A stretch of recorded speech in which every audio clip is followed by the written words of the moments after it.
It's time for GrizzBeat, a full court press of highlights, insights, news, and scoops covering the Grizzlies and the NBA. Catch up each week on the latest Grizz buzz with regional and national insiders locked in on our squad. Running point from Grind City Media Studios, our host, Jarvis Greer.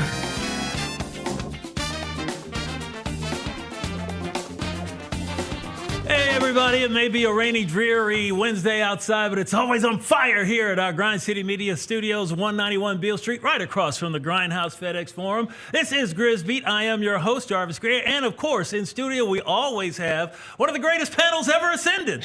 Yes, we do. In fact, let's talk about who they are. We have got Colin Cody from News Channel 3 Sports. You see him every weekend. He's giving the sports to you, and also he does the reporting during the week. Colin, glad to have you back in here. Always a pleasure to join. Look like you're ready to get on a tennis court there with your pretty sweatshirt. I wish I could go golfing today, but the weather outside is, not golf Yeah, the weather friendly. outside is frightful, but we're going to talk Grizz basketball today, and that's always a good thing, right? Yeah, always. All right, and also joining us in studio, we have Lang Whitaker. He is the head coach of Grizz Gaming on the esports side and doing, umpty-ump shows here on Grind City Media. Yeah, what do you mean, like one of the best panels? When you like you kind of just threw us in there with all the other panels. Well, all our panels are so good, it's hard to rank them. All I know right. we will do a You're power being poll polite. later in the show. I see what's happening, Jarvis. I have to give the other ones a little bit of clout. We have great guests coming here in studio, and talking about guests in studio, we've got one out studio way. Let me see. If I look, it would be that way, about 1,950 miles. That is one and only the great Michael Wallace, the guru of Grind City Media himself. He is out there at the site of tonight's Memphis Lakers game in Los Angeles, but you're not quite on site, are you, Michael?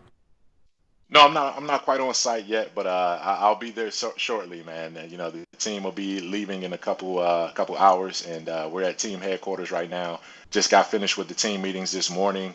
Had a nice sit down with Jaren Jackson Jr. that's going to be dropping pretty soon on Mem Grizz and our social media channels. So check that out once we get done with the show here. I'm looking forward to it, man. Grizzlies are rolling. I'm ready for a great show with you guys. I thought, he's in his room, but I thought, he was down there in the dining hall, getting those eggs and bacon and a little bit. Pancakes. Yeah, that out. But anyway, the Grizzlies, as Michael said, they are rolling on a 3-game winning streak right now. And, this is what you wanted to see out of the Grizzlies. Most of us expected the Grizz to kind of struggle a little bit out of the gate with this new offense, and especially with the fact that several people have been out. But now it seems they're getting it down. They're getting out running, and they are really putting it to, especially some of the teams that aren't that good, but they're beating them down like rented dogs. Absolutely. I mean, we've seen it the last, week or so since they came back from that road trip where I think they were 4-4 or they were 500. But that offense is flowing, and it's hard for teams to keep up with them. And they're also distributing the ball. Like, it's not just Ja, not Scotty. Everyone's getting in the mix. That's why we're seeing great production out of Santi Aldama, Jay Huff, and everybody's contributing. It's a very free-flowing offense. Lang, did you think it would take them that they would gel this quickly? Because I thought it would be later in November, me too. like early December. I think even what we saw in the preseason, we saw games where it didn't quite click. We saw the first couple weeks of the season games where they couldn't shoot, games where they had lots of turnovers and things like that. And now all of a sudden, it looks like they're all kind of finding the same page. And, something else we heard a lot in the preseason about how the team was trying to get into shape so that once the season started, they would be physically fit enough to run this offense all throughout the season. And I think you're starting to kind of see teams, they've been a couple weeks in now, teams are starting to get injuries and get tired and all that stuff. And the Grizzlies are able to outrun these teams. I think we all have some PTSD, post-traumatic last season syndrome from last year. And so when we saw guys get injured early this year, everyone, I think we all expect the worst. We think it's gonna, all fall apart, but it hasn't. And they've been able to sustain the way they play. This style of play is sustainable, and they're just coming out every night, and you have a chance every game. Yeah, and Michael Wallace, you out there in Los Angeles, when they brought Tommaso Usalo in to install this offense with all the running and the cutting and all that business, that they all said, even Zach Kleiman on Media Day said, it's going to take a minute to get this down right, and then once we get going, and it's kind of like, I think a little bit like the Pacers last year. They installed a new offense that was really hurry up and get up and go, and it took them a while before they started going, but when they got going, they were going. What have you seen in your estimation on how this offense has been able to come together for the Grizzlies?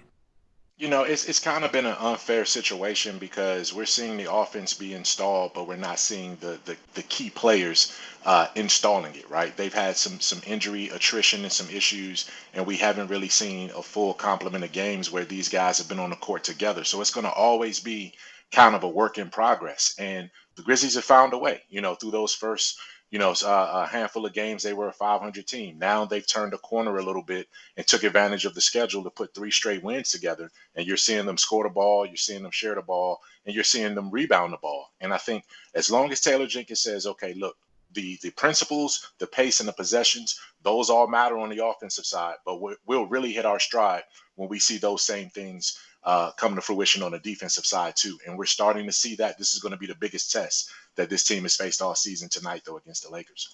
Oh, yeah, the Lakers, that's going to be a big test after Memphis beat them the last time. We'll talk a little bit more about that in a moment. But you mentioned about how they're starting to stack up wins in the league. We've got the power poll this week to show you exactly what they're doing. And this poll, by the way, is put together by the great Michael Wallace himself. And it shows that the Grizzlies are doing pretty well. They're finally making an appearance in the poll. And it's something to do with how they have been playing exactly. But look at the top of the poll. Can you believe that? The Cleveland Cavaliers are 12-0. They definitely deserve to be number 1 in the power rankings. I'll run through it right quick.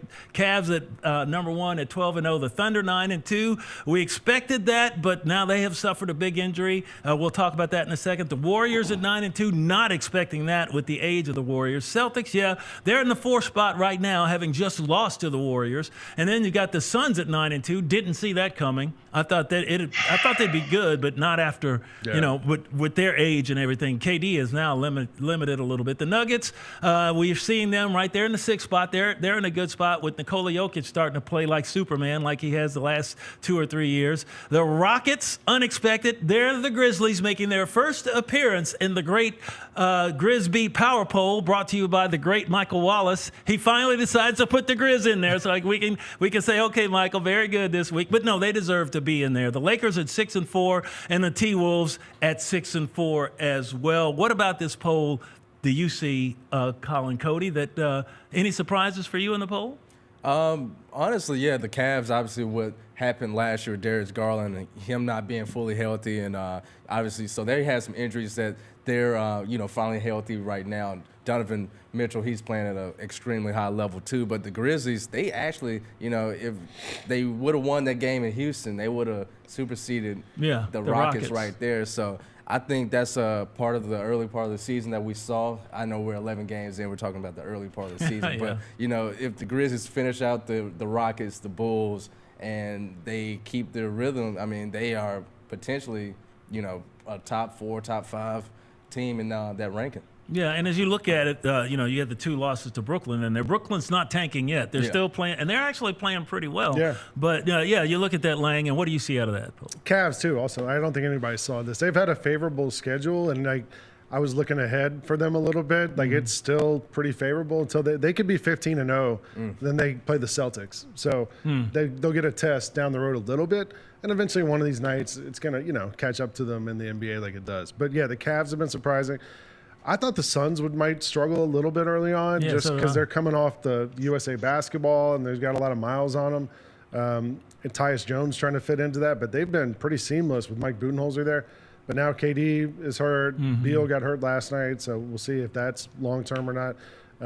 But I would say to me the Cavs, that's got to be. Also, look, the Eastern Conference is terrible. I know. What is it? 2 teams above 500. So if you're in the East right now and you're one of these teams, you still got a shot. It's easy pickings. So if the Cavs can play competent basketball, they've got a shot at running the conference right now. That'd be something to see. And Michael Wallace, this is your poll. I'll go ahead and say that. But you do have the Grizzlies in there, and you see why the Grizzlies are in there. Just take a look at these numbers, would you? The Grizzlies are rising in the rankings indeed. 2nd in the NBA in assists at 30.4. They rank 2nd in the league in block shots at almost 7 per game. 3rd in the NBA in rebounding, 47.9. Wow, they are 3rd in scoring.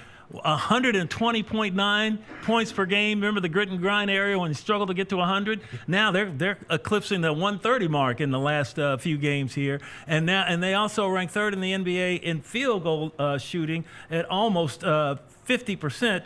And also, they are also, this is one stat I'll throw in, they're also in the top 5 in the league in points in the paint again, after being so horrible last year. I think they were dead last in points in the paint. They're up now in the top 5. I think that, to me, is the stat that jumps out, because that's something Taylor Jenkins has talked about his whole time here. He always, every game after the game, he brings up points in the paint. And the Grizzlies have had, I think, 5-6 games in a row now where they've had 60-plus points in the paint, which means a lot of layups, a lot of fast breaks, all that stuff, getting easy buckets. And you see a lot of backdoor cuts, things like that now.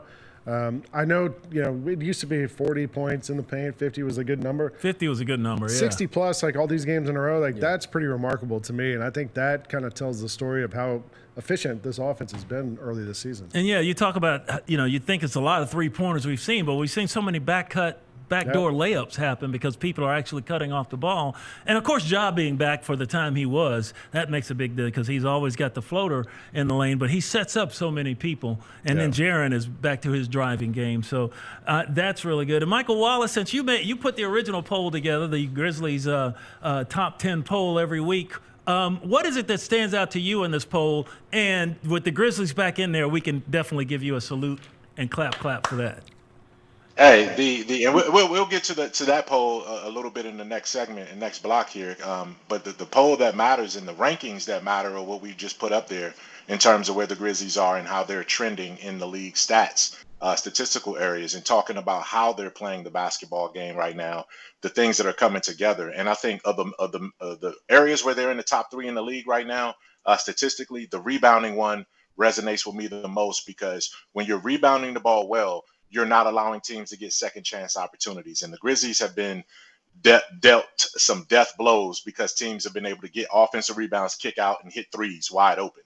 When you're rebounding the basketball, you're ending possessions and you're going back in transition the other way. So I think that's the key thing right now is what's the key for these guys being on this 3-game winning streak? Well, it started by beating the Lakers. And, of course, Anthony Davis wasn't there last week, but you still beat the Lakers at home. You beat up on the Wizards. You made that an easy game, and you absolutely blew out, the Portland Trail Blazers on the road. So you took care of business, and you needed that kind of game and those kind of performances to show you that these things are working. Now, the next stretch of games, as we'll get into later, are significantly tougher based on the opponents that you're about to see in the next 4 or 5 games. But right now, this team is trending in the right direction because of the way that they're playing, and the numbers are showing it in terms of how they're producing on the court. Consistency and keeping that going is definitely going to be tested as we go forward. Somebody who's really been playing consistent basketball, Santi Aldama. Michael Wallace had the chance to catch up with him and talk a little bit about that, finding that consistency and keeping it going. Here's Santi. Yeah, I think it's there. We just gotta, kind of do it every night. I think we've seen it on our wins. Like we have fun, we got it. Like we play our solid basketball. But on our losses, like it's not always there. We've struggled to maybe do it consistently, and that's something Coach, pressed on. Like at the beginning of the year, just sustaining our way of playing, and we just got to do it. Like sometimes we've started this way, like win loss. Like now we got to get win, and kind of get the ball rolling. Yeah, I think Santi has been definitely a good addition to the way he's playing this year in terms of taking the next step. Of course, this is a contract year for him, whether he gets, to re-up or get the extension. But I think this is something that's really helped the Grizzlies, especially with this new offense, the way he's been able to do those catch-and-shoot threes and also take the ball to the bucket himself. Yeah, and Santi's been a great distributor as well. Like we talked about the back cuts and everything. He's used to this type of offense, especially when he's playing overseas with the Spanish team. But, he's finding Ja. I think he threw an alley to Ja against the Lakers last week, right, when he caught him in transition. Like Santi, this is what we've all envisioned for Santi, and it's all coming together right now for him. Yeah, you're saying that, definitely. Yeah, his versatility is paying dividends here. And I think you also see it with all these injuries the Grizzlies have been going through, because Santi's been playing the small forward. He plays power forward. When they go really small, he can play 5 for a pinch if you needed to. I asked Santi about this offense during preseason. He said that he's never played in an offense that was this fast in his life. He said all the way through whatever high school, college, all these different leagues he's played in, he said he's never been in an offense like this before, and it's kind of fun, And you see like the game where Ja was sitting on the floor and he threw the alley-oop to Santi, like Santi knows he'll cut to the basket. He knows when to get open, when to stay, when to make space. And I think players like Santi are such good fits in this offense. And just having that versatility for Taylor Jenkins gives him a sort of a Swiss Army knife to use out there. Yeah, and I think, that our threat, I had said we need to take him out to Chelsea and Breedlove and put him out in the middle of the night, come back the next day and see if he shows up. I think that threat may have helped him. What do you think, Michael Wallace? Santi is definitely, he's one of my favorite players on this team because he's always responsible. He's always accountable. When he plays poorly, he'll tell you, I should have done this better. I should have done that better. But now what we're seeing is the extent of his versatility. I mean, there were times the first couple of weeks of the season, he was leading his team in minutes. Because he had to play the 4, the 3, and bring the ball up in some situations against Portland when the Grizzlies were down to only Scotty Pippen Jr. as the only point guard that they were using in the rotation. It was Santi who was bringing the ball up as a big power forward, as the point forward in that situation. So his versatility has been on full display, and it's been a great thing to see, and I just hope he can continue to be productive. Yeah, let's hope he can, and the rest of the team can keep going as well, especially coming into the rematch tonight against the L.A. Lakers out there in La La Land. LeBron James had a season-high 39 points in last week's loss to the Grizzlies here in Memphis at FedEx Forum. Even though he's 39 years old, he'll be 40 soon.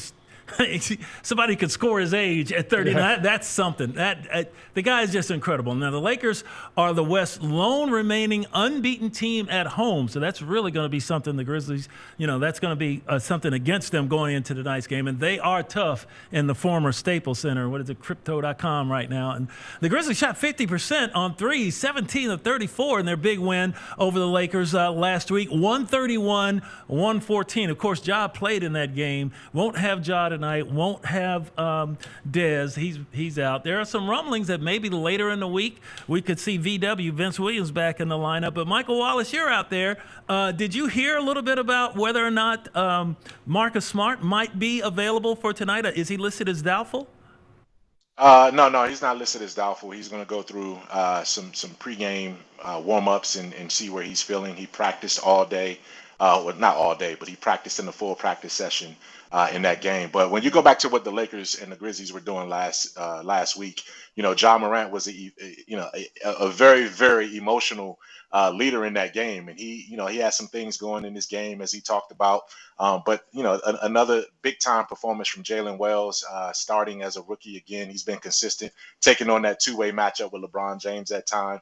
But it was Jay Huff right there with this ability to stretch the floor from the three-point line as well as getting into the lane too. So the Grizzlies did some things well. Shooting the three ball was key in that game, and they're going to need to get back to that three-point shooting and try to get in the paint now. But they'll be dealing with Anthony Davis this time. They didn't deal with him last time around.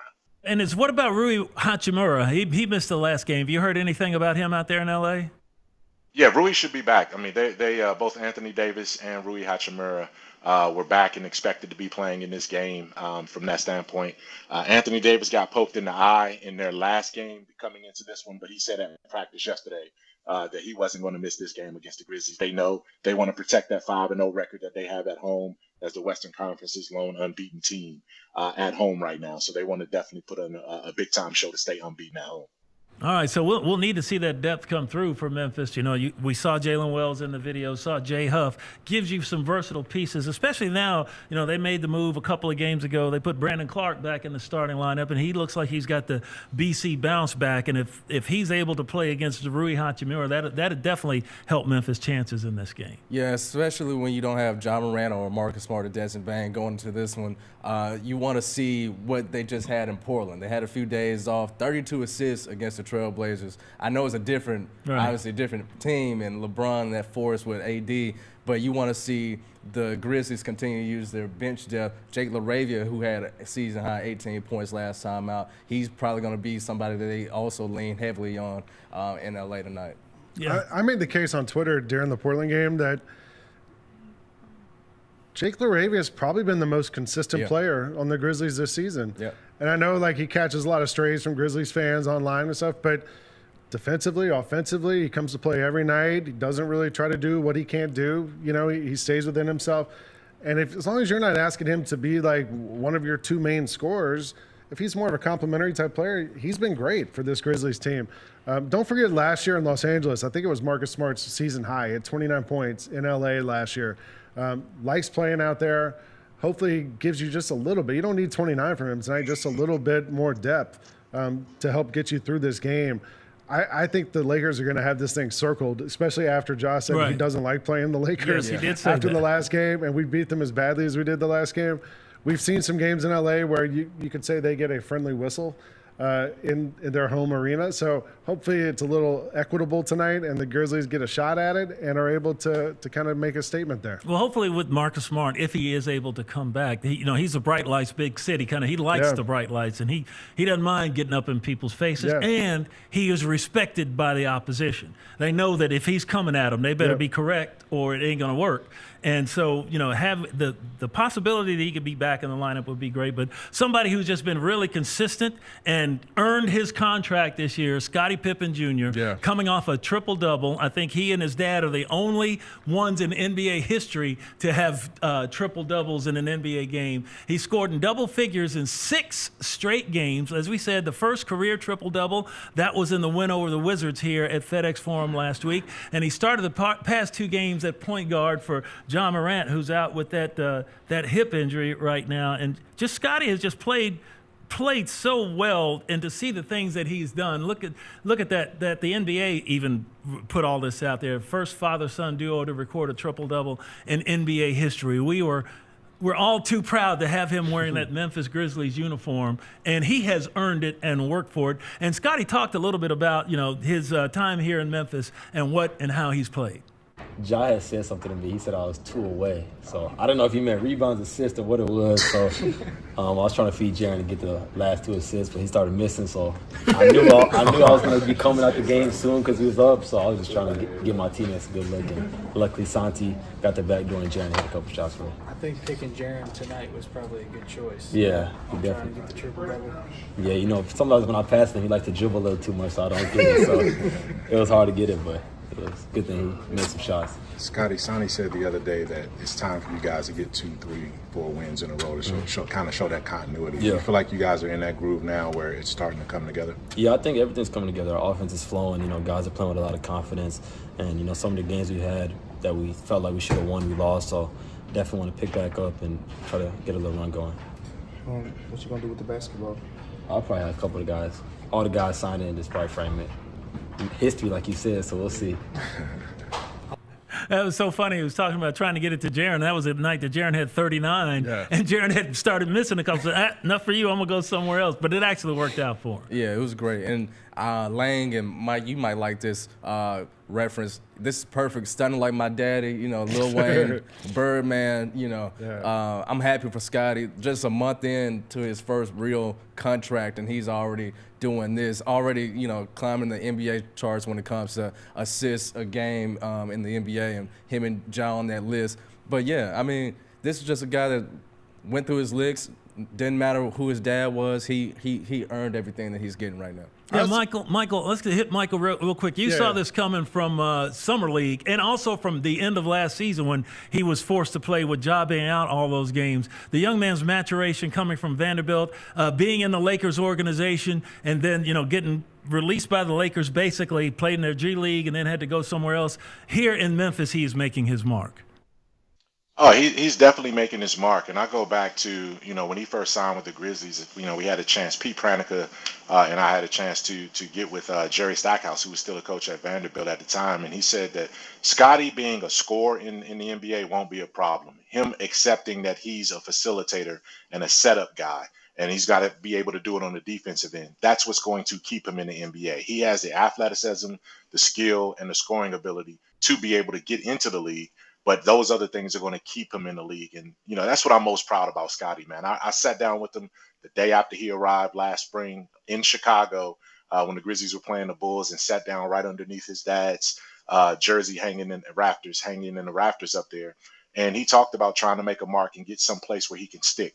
The Lakers had him. He was in their system. he had a couple of games of NBA action with the Lakers, and they let him walk under Darvin Ham. And he said earlier this season, when they beat the Milwaukee Bucks, and Darvin is an assistant on that team, he said, I needed to come out with a big game because some guys on that team didn't believe in me. And he was referencing Darvin Ham at that point. Now the Lakers get to see him again for the second time in 2 weeks as a guy that, hey, he could be helping in their backcourt right now. But fortunately, the Grizzlies landed him, and he's in a comfortable spot with a 4-year deal, and he's continuing to play well. He'll get to start tonight on one of the biggest stages that he could play on, and I hope he continues to show why he's here.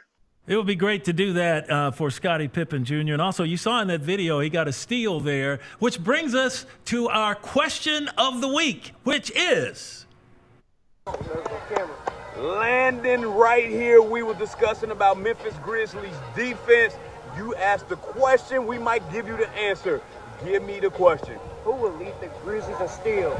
Landon wants to know who will lead the Grizzlies in steals this season. Let's go back to the studio. I need your answers and your takes right now. All right, BLJ giving us a holler. Who will lead the Grizz in steals this season? Lang, what is your thought? I'm going with Pippen.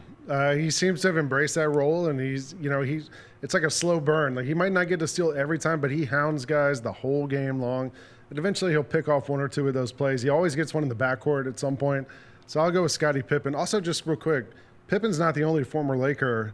Jay Huff was also on the Lakers, and Colin Castleton. So there's a bunch of guys on this bench, depth guys, who kind of have something to prove tonight. But I'm going to go with Pippen for steals this season. What do you think, Colin? To be different from Lang, I'm going to go from Jaren Jackson Jr. I think the fact that you add other guys with size around Jaren in that low post, he can kind of roam into that painted area and poke some balls away and start things out in transition. So I'm going to go with Jaren. You're going to go with Jaren. I'm going to have to stay in the backcourt with Scottie Pippen Jr. myself, because just to the way he plays, and he's going to be on the court. Yeah. And he plays a lot in tandem with Josh sometimes. So he's going to be on the court. I think he's going to have the most opportunities, even when Vince Williams comes back. Let's go out to Los Angeles and see what Michael Wallace thinks. What do you think, Michael Wallace? The Grizzlies in steals this season. Yeah, we had this same discussion back about a month ago when we talked about who was going to lead them in 3-point shooting, right? And we all had some of these unorthodox answers, and I think it's going to come down to there's 2 categories here: total steals and steals per game. Because of the injury issues that the Grizzlies are having, I would say Marcus Smart would lead them in steals per game. I think when he's on the court, he's a disruptor, and that's what he does. He deflects passes and he gets steals. But in terms of total steals, right now, I got to go with Lang's guy, man. Like, I don't know if he'll be able to get the consistent minutes that he's gotten now, but Jake LaRavia mixes it up all the time, and he comes away with the ball in a lot of 50-50 situations, man. So I'm going to go, as long as he's in the rotation, I'm going to go Jake LaRavia for total steals, and I'll have Marcus Smart in my back pocket for steals per game.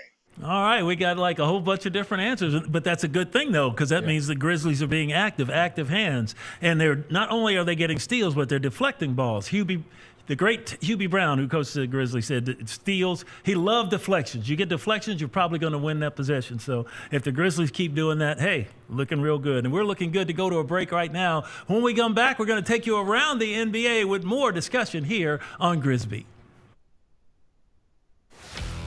Let's face it, there's a lot of trash talk in basketball, but the great teams let their performance do the talking. Like Ford F-150 with Pro Power on board, a class-exclusive industry-first feature that turns your truck into a mobile generator and leaves the competition speechless. Ford F-150, official truck of the Grizzlies. Greatness starts here at your Mid-South Ford dealer. Class is full-size pickups under 8,500 pounds, GVWR. Thanks for showing up, Memphis. Nothing beats catching your Grizzlies IRL, and nobody knows that better than you. So next time you want to hit up a game, Ticketmaster's got your back with tickets to every upcoming matchup. Whether you're catching the Grizzlies at home or on the road, you'll find tickets at Ticketmaster, the official ticket marketplace of the Memphis Grizzlies and the NBA. Keep putting that jersey collection to use and get Grizzlies tickets today. There's no better brag than saying you saw it live. See you courtside again soon, Memphis. I will take Happy Feet. Give me Happy Feet. Hugh Jackman plays Memphis, the Penguin Dad in Happy Feet. I love it. Beautiful message. The tap dancing. Oh, that was great. Give me happy feet. Tune in to the Jessica Benson Show with CJ Hurt live every weekday at 8 a.m. on YouTube at Grind City Media and the official Grind City Media app. One of the things I really do like about the history of the Memphis Grizzlies is that we have people who have moved here and stayed here. I like how much some of those guys have not only made millions here and won games here, but spent real time here and raised children here. Yes. And become a real part of the community. The Gary Parrish Show, live on weekdays at 10 a.m. on YouTube at Grind City Media and the official Grind City Media app.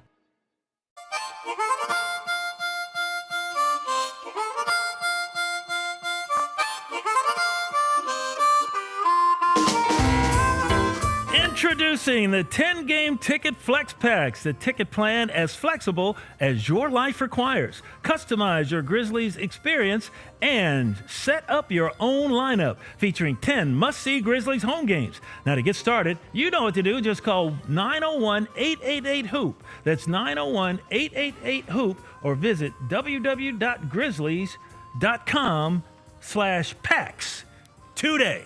That's what you need to do. Also today, we got to talk a little bit about Greg Popovich, the great coach of the San Antonio Spurs. This is the part of the show where we go around the NBA, and a news release from the Spurs out today with a medical update on Greg Popovich. The San Antonio Spurs today announced head coach Greg Popovich has suffered a mild stroke.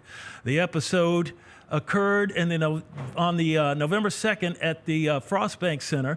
Popovich, who has already started a rehabilitation program, is expected to make a full recovery. Now, at this point, a timeline for his return to the sidelines has not been determined.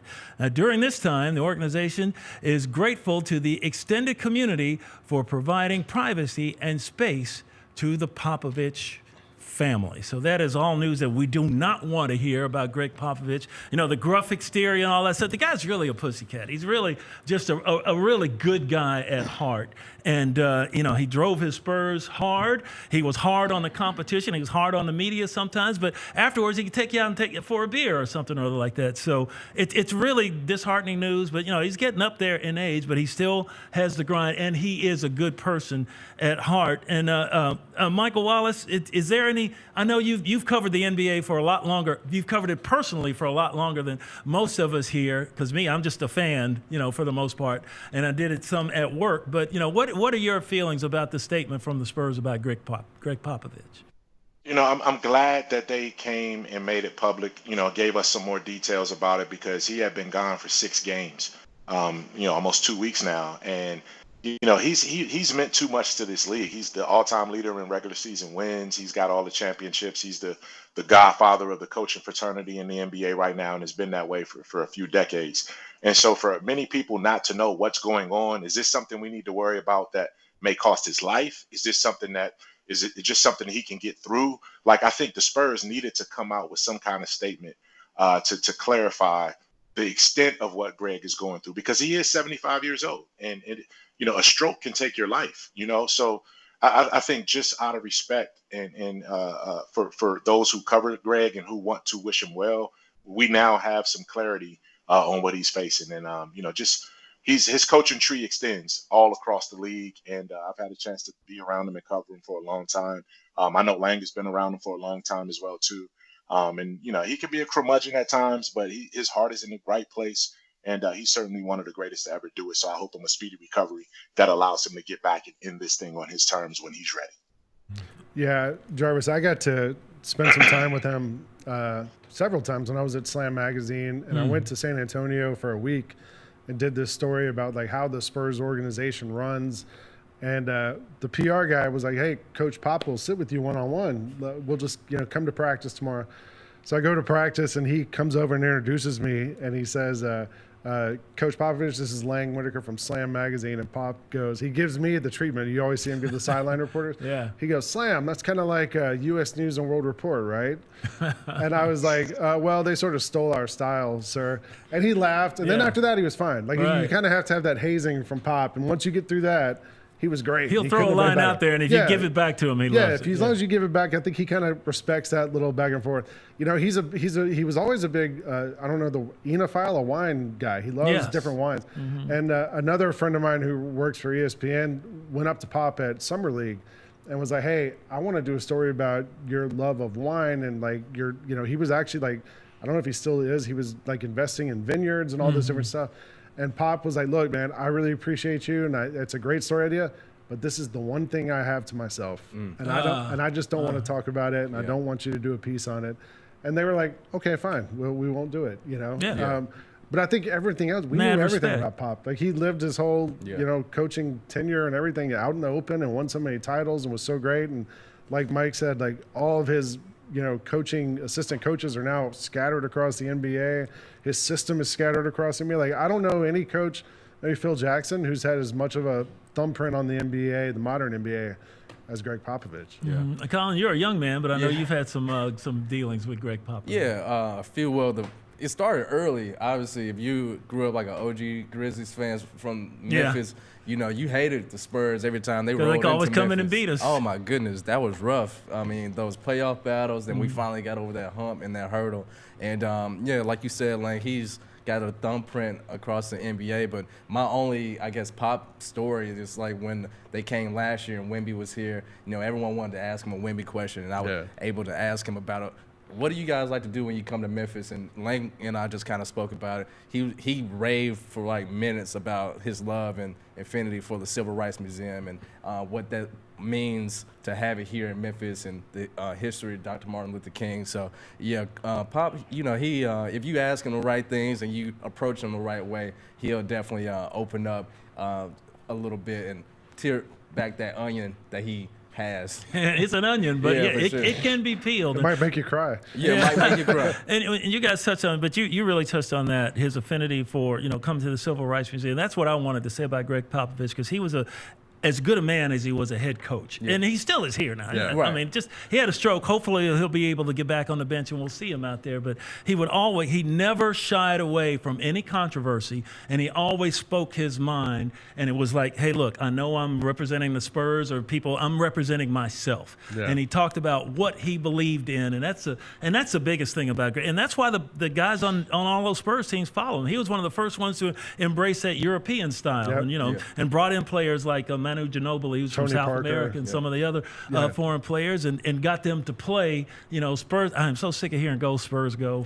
We would go out there and those play, but they play, and you respected that. And after the Grizzlies finally beat them as an 8 seed, beating a 1, first time it happened in NBA, that Zebo team that went out there and beat them and beat them in 6 games, and he was the most magnanimous person in the world. It wasn't like, he was happy for the Grizzlies fans. He knew what they had gone through. And so it's we all wish him, the best of luck in his recovery, and hope that he's fine, and hope we can see him back on the bench for the San Antonio Spurs in the near future. Greg Popovich suffering a stroke on November 2nd. Hopefully he will be fine and be back on that bench coaching the Spurs. Now, let's get to some of the rest of the NBA. We've got the Emirates Cup, the NBA Emirates Cup coming up. The big tournament, in-season tournament is happening. You've seen some of the commercials on TV with guys coming in trying to steal the cup and all that. They've got all of the great players on the league. I'm trying to see if there's a Grizz on there. Do you spy a Grizz on there somewhere? I see 12. All right, good. He should be on there.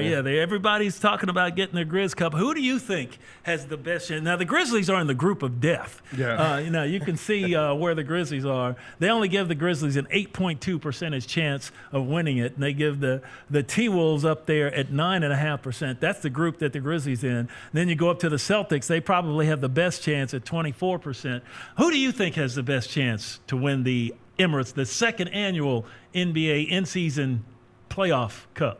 I guess I gotta go Celtics. They hadn't proved, that they can win at this point, so they're the favorites. I'm gonna rock with the Celtics. I mean, Jason Tatum, they are healthy. They got depth. And, I think that they will want to also one-up the Lakers the best that they can. Yeah. So Lakers defending champions of that. And I think the Celtics, they want to hang another banner. I mean, you already got 18 or how many? 19, 18? I don't know. Too many. They got 18, So they want to hang another feather in the hat. What do you think, Lane? I'll go with the Cavs because they're in the Eastern Conference, so it's an easier road to get there. And also, like, it's a young team. It's a new coach, Kenny Atkinson. Maybe, like, he says, all right, like, let's buy into something early. Let's try to get through this thing, and maybe some sort of motivation heading into the middle of the season. You know, it gives them something to kind of get you to the midpoint of the season, to All-Star break, all that stuff. So I'll go with Cleveland. You'll go with Cleveland? Well, they're 12-0 right now. The great Michael Wallace out there on the West Coast. What do you think about this group of death they got the Grizzlies in? They didn't have to lump Memphis with all the teams that are the hottest in the league right now, but they did. Yeah, they're in a tough bracket right there, the toughest bracket of all. You know, in Boston, look, these things can go a different way. Boston took a loss last night to Atlanta without Trae Young, so they're 0-1 in the Cup. There's some more games that'll be coming up on Friday. So Tuesday tipped it off with the slate of games, and then Friday will be the next slate of games where the Grizzlies will play the Golden State Warriors in a game that will be their first Emirates Cup game. So my team that I think something tells me this is going to be a Knicks tournament, right? Like, the Knicks are ready to try to take the next step. They'll go win a fake championship first and then try to legitimize themselves after that. But, you know, I think the Knicks have everything that it takes for them to break through and win this thing or get there. Last year, it ended up being, you know, the Lakers. The Lakers got through and won it, right? And, you know, we'll see what it means. But I'm going with the Knicks. I think the Knicks will be the team that gets through and breaks through and get it. Now, you remember what the incentive is now? What do the players get for winning the in-season tournament, the Emirates Cup? They get to fly on one of those planes that nobody can afford to fly on? I think they get cash. Don't they get a cash? They get $1 million. The winning team gets $1 million. The runner-up gets $500,000. And then it just trickles out from there. But there's definitely a financial incentive for these guys to win this thing. The Emirates and airlines and all of this publicity and branding wouldn't go into it without the players having to make some money off of it. So, yeah, there is a declining or de-escalating cash prize for the champion, and then everyone else participating from there. Yeah, I wouldn't mind flying on one of those planes. Yeah, have you seen it? You have? Yeah, I flew laying well bed. I bow to you, sir. Yeah, it was crazy. It made it an 18-hour flight much more. Okay, you went from where to where, and what were your accommodations? Dallas to Dubai. Dubai, okay. I was in coach. I was not in. I was not in the upper deck or any of that stuff. No. It was a long flight, but it made it much more endurable than it would have been otherwise. Yeah, they got those things, you know, you can lay all the way back and you have your own movie Supposedly, theater and I don't know. yeah. Well, I haven't done it. They had the stairs roped off. I couldn't go upstairs. You were behind the velvet rope. So Well, yeah, like, you know, I thought seats. Yeah, just normal. Okay, well, I know Michael Wallace has flown on a few of those, but know he's he trying has. not to tell. He's keeping it on the low. All right, so now let's move now to which was a bigger deal in the NBA. We had the return of Joel Embiid to the Sixers. He hadn't played, and there's all kind of falderall going around that, and he pushed the reporter and everybody. But he's a great player. Of course, he really did well in the Olympics, and he is the heart and soul of what Philadelphia needs if they want to be a championship contender. Or the return of Klay Thompson to Golden State. Which is a bigger deal, the return of Klay Thompson to Golden State, his old stomping grounds, to meet up with his former Splash brother, or Joel Embiid returning to the lineup for the Sixers after injury? Well, after we got done with the Spurs, a lot of Grizzlies fans hated the Warriors. So, you know, I hate to say this too, but, you know, that last night was a moment. I mean, with the caps and everything, like, they did it right for Klay. I mean, you don't see a lot of organizations take the time. Obviously, they have a lot of history, but you can tell, like, that the culture in Golden State is really good, and that what they had was really special, and they really appreciate him. So I was taken aback by that because Klay, he ultimately deserved that. I would say, well, first of all, both of them lost last night. Yeah. Klay Thompson and Embiid. But going forward, like, I mean, you're really talking about two moments. One celebrates the past, and one's about the future. Right. Right. So the Klay Thompson one is something that is over now, and it was a moment of like nostalgia last night. Hey, let's celebrate what we had and what used to be, and then Steph Curry puts you to sleep at the end of the game. And then with the Sixers, it's like, hey, we went out and got Paul George. Like, we want to see you play with Embiid. Now, Embiid only went 2 for 11 last night and looked rusty, like a guy who hadn't played in a long time. But knowing what his peak can be and knowing what Paul George can do, I think that to me is the bigger story long term, because that's going to really define this team for this season and going forward. So you think Embiid is the bigger story because of what it could mean for their title aspirations? Yeah. I think, for their title aspirations, but I mean, you talk about going back to the past, Clay. That was a moment in history that I don't know how you top that. Sure. And going back and being with your what Klay, what did Steph have, 37 or something? Yeah. Hey, that's a nice way to welcome your homie back, huh? Yeah. But I don't know. It's hard. I'm with Colin on that one. How about you out there in L.A., Michael Wallace? What do you think was is bigger? I think the bigger story in that moment, right? The bigger story was Embiid making his season debut because of all the things that went on, the suspension, the mystery around, is he injured or is he just trying to maintain his health? They were fined $100,000 because the 76ers were just kind of, I don't want to say dishonest, but they weren't forthright. They weren't forthcoming with really what Joel was facing. And we needed to see, man, is he healthy? Like, can they depend on this guy? And I think him showing, okay, at least I'm out here tonight, was a big thing. And, but when I saw Klay walk through that arena for the first time and 400 Golden State Warriors employees lined his path to the visiting locker room as if it was a parade route, man, that tells you right there all you need to know about organizations that do it in a first-class way. Now, Klay didn't want to embrace it 100%. Because he's like, if y'all love me this much, I would still have been here. Y'all would have given me the money. But he didn't fault the fans and the employees for that part of it. That was a front office and the management deal. But his teammates and the employees, man, that was special. But I would go between the two. Joel Embiid's status is a lot more important in terms of where we are right now. I think, Klay Thompson, he knew that Steph had planned a speech, but he told him not to do it, because he didn't want to be all emotional in himself. And he had a really good game, for his, status as a guy that's kind of over the hill now and just trying to, do what he can. So I don't know. That moment, seeing that, all that Michael just mentioned and everything, I'm not a Golden State Warriors fan. I was there for a minute while they were doing that, but, that was just something that was great. It spoke great for the organization. And Embiid has come back before. He's missed games and come back before. So that's all I'll say about that. But, we talked a little bit earlier about the Cleveland Cavaliers being, unbeaten. And, so far, nobody else is unbeaten in the league. They're 12-0. And if you look at this, look at these longest winning streaks to start a season. You go back to the Warriors, 24-0. You can look all the way back, 1982 is that. The Sonics, wow, look at that. That was to start the season. It is amazing, that they are on track to do that. Can any of those numbers be eclipsed by this Cavalier team? Start with Colin. No, I don't think so. I mean, they're good, and I think it just goes back towards, like, what the Eastern Conference is. Like, it's not trash. Is that what you're trying to say? Yeah, in the best way possible. I don't think that once they start playing some other competition in the other conference that they might take a few L's right there. All right, I'm saying they're going to take some. They're probably going to take an L in this tournament. What do you think, Lake? Well, I was just looking. They got the Sixers tonight on the second half of the back-to-back. So who knows? Embiid, yeah. And they get the Bulls, the Hornets, then the Celtics. So I think they probably get to 15, 16, and then they'll take an L eventually in there. Don't forget that Warriors team that started 24-0. Like, they didn't win the title. No, they lost. So yeah, at some point there's gonna come a time where they've got to be like, all right, we got to think long term here and.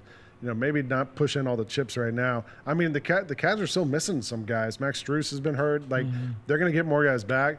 But it feels like there's something special going on there. And now it's just figuring out how they sustain it for the whole season or if they can. I'm thinking there's a trap game in there somewhere. Sure Somebody that they Hornets. shouldn't lose to is going to creep up and beat them. We're going to go take a quick break right now. And when we come back, we'll wrap up the show talking about what the Grizzlies have next and what's in the future coming up on the Grizz schedule right here on GrizzBeat.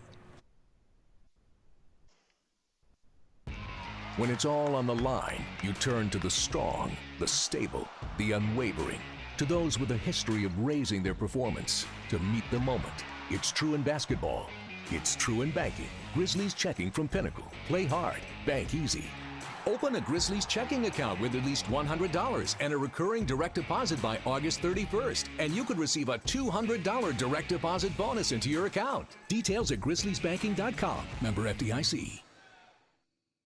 Grizzlies fans, dunks, dimes, and no-looks are great on TV, but nothing compares to catching them IRL. And that starts with buying tickets at Ticketmaster, the official ticket marketplace of the Memphis Grizzlies and the NBA. Ticketmaster gets you to the game so you can catch every highlight in person. From seeing your favorite Grizzly stars up close to hearing the squeak of the sneakers on the hardwood. Put that jersey collection to use and get tickets at Ticketmaster. There's no better brag than saying you saw it live. See you courtside, Memphis.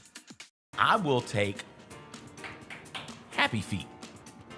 Give me Happy Feet. Hugh Jackman plays Memphis, the Penguin Dad in Happy Feet. I love it. Beautiful message. The tap dancing.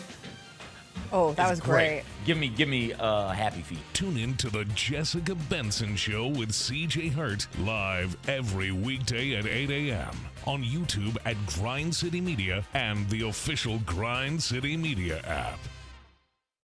The three big beats this week. One was root for points in honor of John Roser. How about that Miami-Louisville game? Good Crushed grief. the over, which was 60. Finished with 97 total points, 52-45. Meanwhile, the Academy's covering again, both Army and Navy, getting the job done. This. Army, best start since 96. America. Navy crushed Charlotte. They're ranked 23rd and 24th in the country. The Odds Couple, live at 2 p.m. on YouTube at Grind City Media and the official Grind City Media app.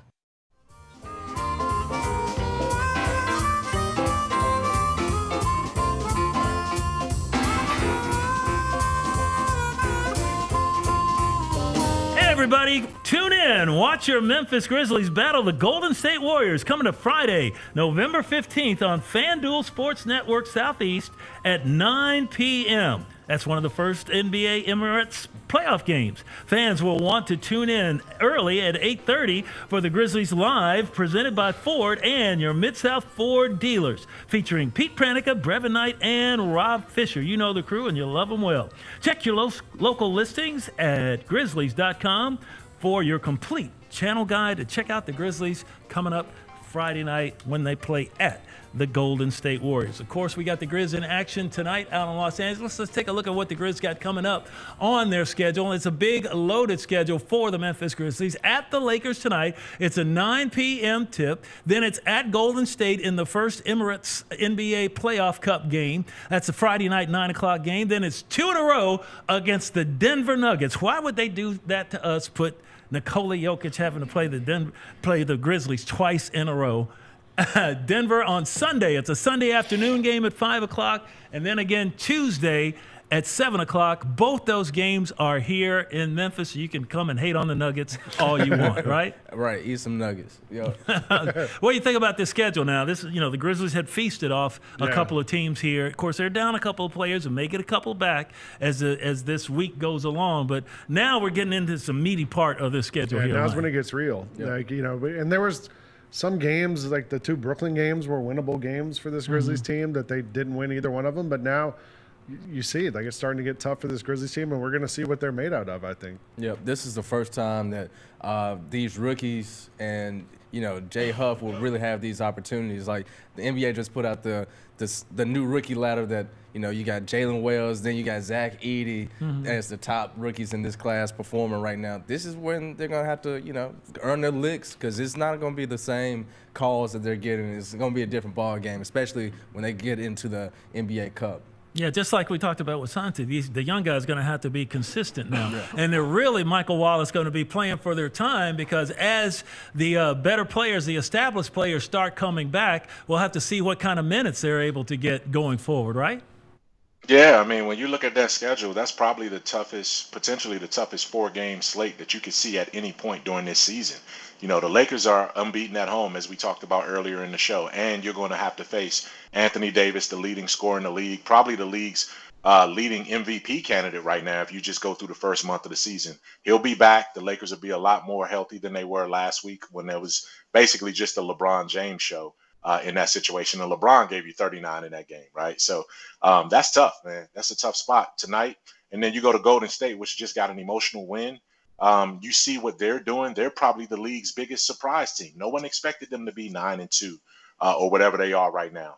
They went in and did some big time things already early this season without Klay. Without Steph, and now Steph's back. And then Denver just happens to be finding their stride. They started off 0-2. They looked bad earlier in the season, and now they just ran on this streak right now where they're beating everybody. And you get them back to back, in that situation 2 times in a stretch of 3 days. So we'll figure out where the Grizzlies are. Fortunately, they're trending back towards getting some guys back healthy. We'll see about Marcus Smart tonight. I had a tweet that I sent out last night after going through the practice with the Grizzlies and seeing what things were going. Marcus went through the full practice, yesterday, and he's going to go in questionable tonight, work out and see how the ankle feels. But all indications are that he's ready to make his debut. As Lang said, back after 6 games, he loves to play on that Los Angeles floor, no matter what. And then Vince Williams Jr. Went through a practice in an extra play group yesterday at practice. He'll probably go through some warm-ups tonight. He's doubtful, but that trends towards him being back potentially for Friday's game against the Golden State Warriors. So you have 2 of your better defenders, 2 of your playmakers potentially on the floor by the time the Grizzlies wrap up this trip heading back home for that 2-game set against the Denver Nuggets. This is going to be interesting to see how this works out. If Marcus is able to come back, what does that do with Jalen Wells' minutes? And what does that do as far as, how the whole team for it? Because Marcus hadn't shot that well in the first part. He's had a chance to work on his shooting with that ankle and everything. That's not stopping his shooting. The last time he played out in L.A., he had, 29 points before his finger decided to take a right turn there. How do you see the lineups tonight, Lane, going into this game, with you can put a big lineup out there if you want Jaren and Zach Edey and Santi, or you could go a little bit smaller and make the Lakers chase you. Marcus mentioned earlier this season he had that 0-for-8 game or whatever it was, and he mentioned he was like, last season I had a game like that to start the year, and then we went out west, and it all started to click. Yeah. And he mentioned that himself, and so now the Grizz are out west, him getting to come back. Was he like bathed on the Pacific Ocean? I don't know, or the La Brea tar pits or something out there? Took a walk on the beach. I don't know what it was, but he got going. So I would imagine tonight, and I think this speaks larger to what the Grizzlies have thought going into this season, you don't want to be reactive, you want to be proactive, right? So, you want to put lineups out there and make the Lakers react to what you're doing. And that's something Taylor Jenkins has talked about with this offense that they've installed. He was like, we don't want to do what everyone else does. We want everyone to copycat us. And I think that probably goes to the lineups you use tonight, too. So maybe that means we don't see these lineups where Luke Kennard's kind of forced into playing point guard. Maybe you go bigger, or you go smaller. You have, we've seen Ja and Pippen play together some in other times where they go real small. So I really don't know what Taylor's going to do. I know that he's got a lot of options available now, and now it's just figuring out the best way to use those guys. Maybe Conchar doesn't play as much as he's been playing, and maybe Jalen slips into some more of those minutes. But the more players that come back, it's a great problem to have if you're the Grizzlies. Absolutely, and I think going back to what Lane said earlier in the show, we got PTLSD. But, honestly, this team has grown. There was, a lot of different pieces from last season. Right. This team has grown, and they know how to deal with adverse lineups and putting people in places that wouldn't seem conventional. But I think that's one thing that Taylor Jenkins probably has grown the most in so far from last season. It's just knowing who to put in different spots and just trying to be, like you said, make everybody play to our pace instead of the counter. One thing I noticed that Taylor Jenkins did as far as moving the lineup around or just play on the court is that he had several times when Scotty Pippen was out of the lineup as your only true point guard on the roster right now other than Yuki. Love Yuki. Maybe he'll get in and hit a 3 like he did in Portland. If he gets in, that means we're winning by a lot. Yeah, I hope that's the case. And, but he had Jaren bring the ball up a lot. Yeah. If he does that, that would draw AD away from the basket, and maybe you can get more things going on. Don't forget last time when the Lakers were here, Zach Edey started that game. Yes. And LeBron started putting him in the pick and roll every time down and getting an ISO and just going around him. And Edey ended up not playing very much that game, and that's kind of when Brandon sort of slipped into the lineup and sort of made himself this mainstay he's become. So that's going to require Taylor Jenkins or one of the coaches, being aware of this and saying, hey, look, if they're going to try to take advantage of that, they zig, we zag. You got to come up with different things. Yep. Michael Wallace out there in Los Angeles for the final time. What do you think is the key to this matchup tonight? Rebounding. I think rebounding is going to be key because Anthony Davis is definitely dominating this year when he's on the floor.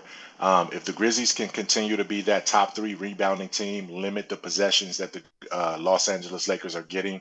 So, you in their possession, make them take one shot. If they make it, go.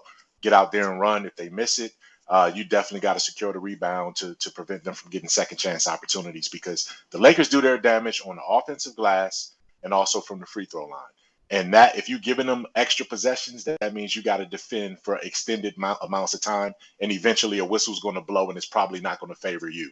So I think rebounding is going to be the key tonight, and I'm loving that Jaren Jackson Jr., Anthony Davis kind of matchup that we're probably going to see. Jaren took on LeBron at first last week, but I think with Anthony Davis back, I think you'll see Jaren and AD kind of go back and forth with Zach Edey as well, too, in that mix. I think, yeah, and having a healthy Brandon Clark back, I think, should make a real big difference for the Grizzlies in this game. We'll see how it all comes out. You can watch it tonight on FanDuel Sports with our guys Pete Brevin and Rob Fisher. Colin Caesars goes. Colin Cody. I'm sorry. I was thinking Colin Kaepernick for some reason. I don't know. Colin Cody, Colin. we appreciate you being in here from News Channel 3. The great Lang Whitaker with Grind City Jarvis. Media does like every other show on the dial here on GCM. We appreciate you being in. And, of course, Michael Wallace out there in Los Angeles. Michael will be on the call tonight on the radio tonight, I believe, with all of the people that are out there in Los Angeles. And it's just great to know that we've got a team in the association and everybody is thinking about the Memphis Grizzlies. They're playing the Lakers tonight, and the Lakers are going to go down. You heard it here first. We'll have all the action from the whole week coming up for you next week, next Wednesday, right here at 2 o'clock on Grind City Media as GrizzBeat rolls on. We'll see you guys next Wednesday at 2 p.m.